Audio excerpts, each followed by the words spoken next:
En Guinée, la polémique au sujet de la Commission électorale nationale indépendante, un collectif de 21 partis politiques conteste la nomination de Lousseni Camara à la tête de la CENI.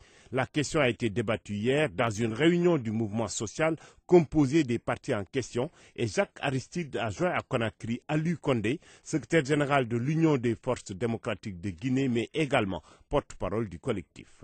Une bonne partie des problèmes des élections présidentielles étaient dus à la mauvaise qualité de la gestion des membres de la CENI. Dans le dialogue national qui est proposé par le mouvement social, la question de la CENI est inscrite en premier lieu. Quelle CENI pour les élections législatives? Donc c'est au moment où cette question a été posée et rendue publique par tous les acteurs politiques que les membres de la CENI se sont précipités pour faire l'élection de Lousseni.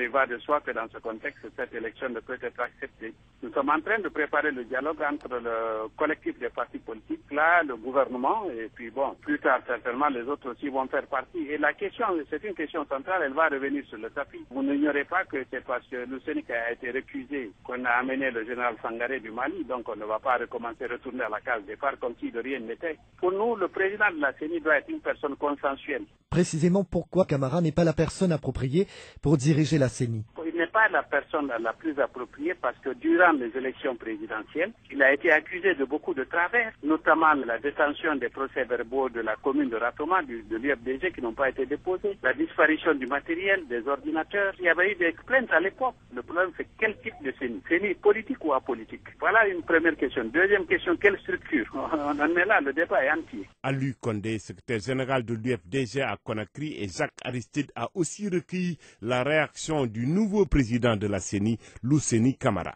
Ce que j'ai à leur dire, c'est de se ressaisir et de se regarder en face et de dire que nous nous sommes engagés dans un processus démocratique et qui parle de démocratie, parle de jeu à partir des élections. Qui parle d'élections parle d'obtention de majorité. Si quelqu'un a eu la majorité des suffrages requis, je ne vois pas pourquoi on peut empêcher la personne d'exercer correctement son mandat si on est démocrate. Quand le gouvernement avait souhaité que nous organisions ces élections-là sous l'égide du ministère de l'administration du territoire, ils l'ont refusé en disant non, le ministère n'a pas à se mêler des problèmes de la CENI. Pourquoi eux, aujourd'hui, ils peuvent s'autoriser à se mêler des problèmes internes de la CENI? Ce que nous ne comprenons vraiment pas de la part de ces politiciens. Est-ce que vous pouvez donner la garantie aux partis de l'opposition et à vos critiques que la CENI sera totalement indépendante? Nous avons organisé les élections présidentielles dans la transparence, dans la justice et qui a été acceptée. Nous allons également dans la même transparence, avec les mêmes procédures que nous avons instaurées lors des présidentielles. Ces mêmes procédures seront encore de mise lors des législatives pour crédibiliser notre scrutin. Du début à la fin, nous allons les impliquer.